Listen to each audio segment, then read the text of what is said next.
Bueno, yo le quiero preguntar a Martín Ayerbe, que saben ustedes es presidente del Foro Naval Argentino, es integrante del Movimiento Industrialista Nacional Juan Perón, si hay dificultades para el contrabando y para la defensa de nuestra soberanía.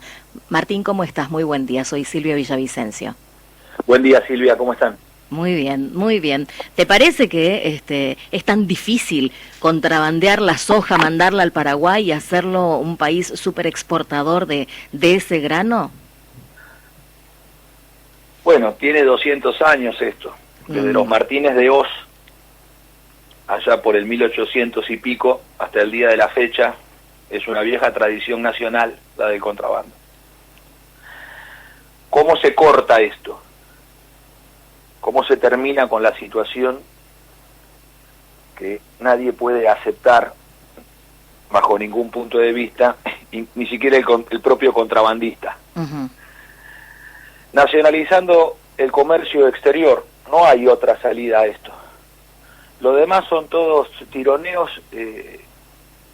infinitos de nunca acabar, que no establecen una política continua con respecto a la producción agrícola, que es nuestra línea internacional de producción. El vínculo de Argentina con el mundo principalmente está sostenido por la producción de 150 millones de toneladas de alimentos, 50 millones de toneladas de soja, 50 millones de toneladas de maíz, 20 de trigo, más girasol, sorgo, alfalfa, etcétera, que es el complejo granario de cereales y oleaginosas, que son las principales líneas internacionales de abastecimiento, como solo el Chernozem ucraniano y las verdes praderas de Kansas. Dado el conflicto en Ucrania, producto de que metió la cola la OTAN en la conducción de Estados Unidos e Inglaterra para intentar destruir o enemistar el eje París, Berlín, Moscú, que es contra lo que Inglaterra y Estados Unidos está atentando, bueno, se puede provocar una suba de los precios internacionales. Como hoy puede ser este conflicto, puede ser en otro momento ningún conflicto, porque cuando en el 2015 la soja de $550 pasó a cobrarse $350, tampoco había ninguna explicación de la caída de la pizarra de Chicago, y después la suba a $600 antes del conflicto con Ucrania tampoco tenía ninguna explicación lógica. ¿Cómo se resuelve esto? Nacionalizando el comercio exterior, y eso significa nacionalizar los puertos. Con los puertos en manos de las multinacionales es imposible controlar lo que entra ni lo que sale. Y el problema no es solamente controlar lo que sale. En este caso las operaciones de contrabando donde no declaran la producción y por hecho los derechos de exportación. Lo más grave de todo es que no sabemos lo que entra. Martín, hace algunos meses, en realidad hace un año quizás por lo bajo vaya circulando también esta iniciativa, la que tenés vos y que tienen otros sectores, y se constituye esta Mesa por la Defensa de la Soberanía del Paraná inicialmente, pero bueno, aplica absolutamente para todos los puertos. ¿Qué es lo que está pasando? Que no hay una respuesta en este caso, porque evidentemente es una respuesta política la que debe tenerse para la nacionalización de los puertos, como bien va señalando, y para la defensa de la soberanía. ¿Qué es lo que ocurre, sobre todo con una demanda que es tan popular? Lo que ocurre es que hay un profundo mareo político en la militancia argentina con respecto a la línea nacional de San Martín, Rosas, Irigoyen y Perón, que es la que nacionaliza el comercio exterior. Incluso de antes de Rosas, digamos, ya con la Liga Federal de los Pueblos Libres, con Artigas, está el primer ejemplo de nacionalización del comercio exterior y la banca. Con Rosas, hace 150 años que tenemos doctrina contra la libre navegación de los ríos interiores. Entonces el profundo mareo político que hay, de creer de que desde la escuela de Frankfurt, de creer desde que pensamientos de la escuela británica del contractualismo de Hobbes, del hombre lobo del hombre, o de John Maynard Keynes, el salvador del capitalismo en la crisis del 30, va a haber respuestas para la Argentina. No, bueno, con esos manuales vamos a perder siempre. Lo que necesitamos es el manual propio, la línea propia. Y esto significa, tenemos que recuperar la reserva de carga del flete marítimo, el mercado de flete internacional que se entregó en los 90. Para eso tenemos proyecto de ley presentado. Fernanda Vallejo, Hugo Yaqui y Marcelo Kenny. Segundo, hay que tener un fondo de financiamiento específico para construir los barcos. Y esto tiene que salir de un gravamen de la propia actividad. Esto no puede salir de cualquier lado. Tiene que salir de la propia actividad, que es enormemente rentable, factura a lo loco, 7.000 millones de dólares por año solamente en flete, por llevar y traer. Entonces de ahí tiene que salir el fondo específico para las construcciones navales. Con un 2% de gravamen, que no afecte el precio final, porque si estamos hablando de una soja que está en $600, puesta en la China, 650, 660, con flete incluido, el 2% sobre el flete, ¿cuánto es? $1.20, $1.40 como mucho, sobre 650, 660 de intercambio total, es insignificante, no afecta el precio CIF, el Cost Insurance Freight, no afecta el precio final de la transferencia. Ahora, con esto nosotros, ¿qué hacemos? Podemos financiar la construcción de 5 buques de gran porte marítimos por año, de los Panamax de 220 metros por 30 de ancho, y esto tiene que tener además un armador estatal, pues si no hay una empresa estatal de navegación, no va a ser posible volver a reconstruir la marina mercante. ¿Por qué? Es muy simple de ver. Hace 30 años que todos los privados se plegaron a la globalización y a la privatización con la ley de reforma del Estado 23696 de Menem, Dromi y Cabal. Hace 30 años que esta es la situación en la cual todos acuerdan, las cámaras empresarias, los políticos profesionales, y no ha aparecido ningún armador privado que le interese el mercado de flete de 7.000 millones de dólares. ¿Es porque no le interesa la facturación o es porque no tiene factor de escala y no tiene el tamaño suficiente ni la fuerza para enfrentar a las multinacionales concentradas en el comercio exterior? Entonces necesitamos que el Estado vuelva a navegar y a partir de ahí sí puede haber actividad privada de navegación. Pero lo central no es la actividad privada de navegación, que está en manos extranjeras.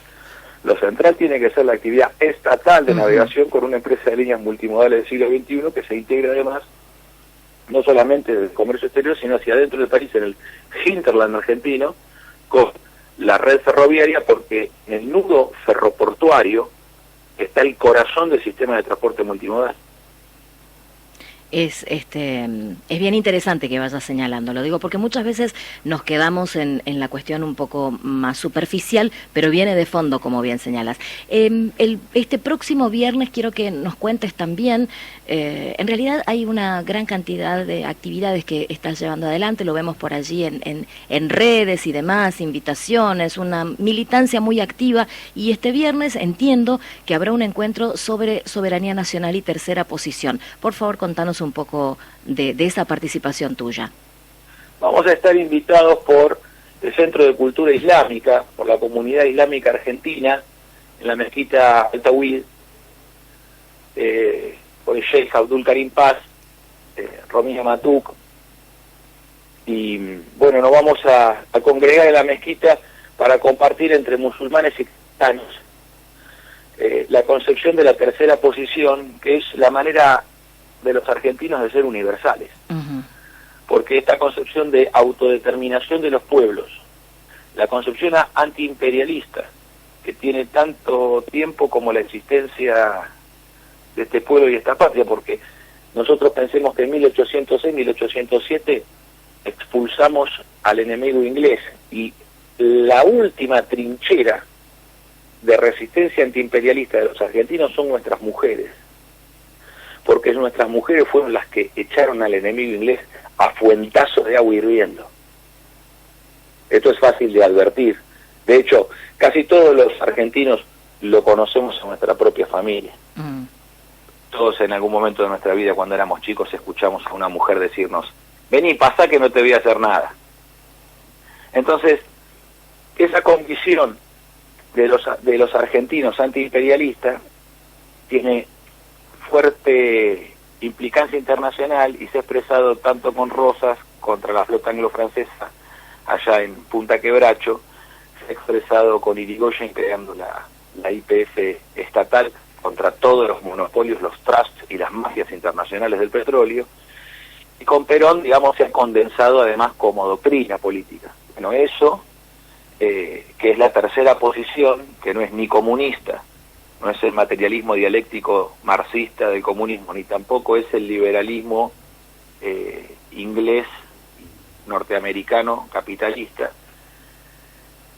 no es una posición intermedia, no es un equilibrio entre el comunismo y el capitalismo, es otra cosa, porque es una posición no materialista, es una posición que tiene base espiritualista, porque considera, percibe, siente que somos eternos, que hay una huella divina en nuestra alma, en nuestra persona humana, que todos somos iguales ante Dios, que estamos dotados de libre albedrío y de discernimiento para poder determinar el bien y el mal y alinearnos individualmente en la medida que vamos construyendo comunidad. Esta concepción de la comunidad organizada no manifiesta que mediante la lucha en el mercado y el capital y la competencia se genera una mejora de las personas, la comunidad, la especie humana. No, esa es la aberración del contractualismo inglés. Tampoco que el Estado, desde un buró político, de una oligarquía intelectual, como pasó en la Unión Soviética, o como ocurre en China, el Estado le tiene que decir a los ciudadanos cómo vivir, a su pueblo cómo ser, sino que hay un equilibrio entre el Estado como instrumento de defensa antiimperialista de las potencias extranjeras, que ese es el fin del Estado empresario argentino: fabricaciones militares, Comisión de Energía Atómica, Astillero Río Santiago, todas esas YPF, ese Estado empresario argentino. Es la forma antiimperialista de existir en el mundo, de defender la nación y el pueblo de las potencias extranjeras y sus multinacionales.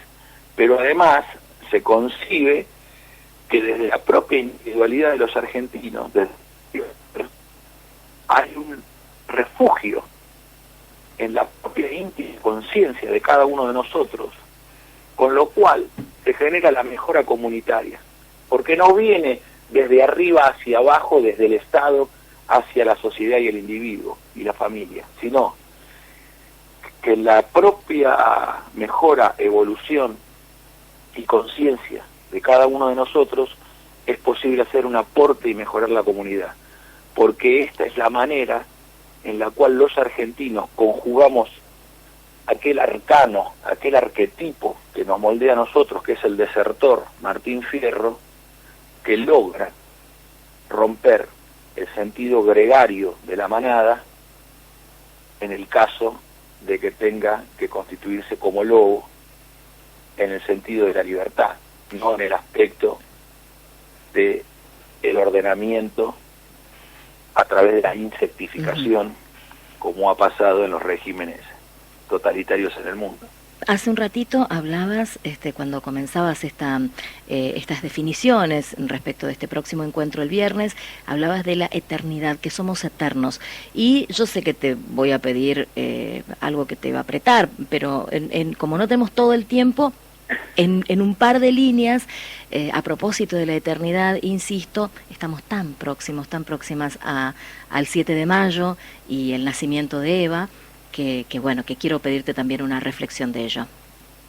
Bueno, sufre tanto el corazón que sufre tanto el corazón que pide, que hay que ir corriendo a dar, sin preguntar. Esa manera de existir ardiendo de Eva es otro de los arquetipos de los argentinos. Es la pasión en esa mujer, el resumen de toda la pasión y de todo el amor y de toda la candidez. El espíritu de esta época, como el espíritu de todas las épocas, presume de astucia. Y su enemigo es la sabiduría. Y para atacar la sabiduría, la astucia, no tiene fuerza suficiente, por eso se vale de un puñal que es la burla. Y a través de la burla ataca a la sabiduría en su candidez. Porque la astucia solo sabe de intenciones, mas la candidez no tiene intención. La astucia conquista el mundo, pero la candidez puede conquistar los corazones. Bien. Por eso, bienaventurados los simples de espíritu, porque de ellos será el reino de los cielos. Martín, te agradecemos siempre el contacto con la radio pública y esta posibilidad de analizar, de pensar, de darnos un momento, viste, más allá de las noticias, de las portadas de los diarios, bueno, esto otro que está en la profundidad, que subyace, pero que es quizás mucho más importante y trascendente. Un abrazo muy fuerte, muchísimas gracias por la nota. Muchísimas gracias, un abrazo para todos. Hasta luego.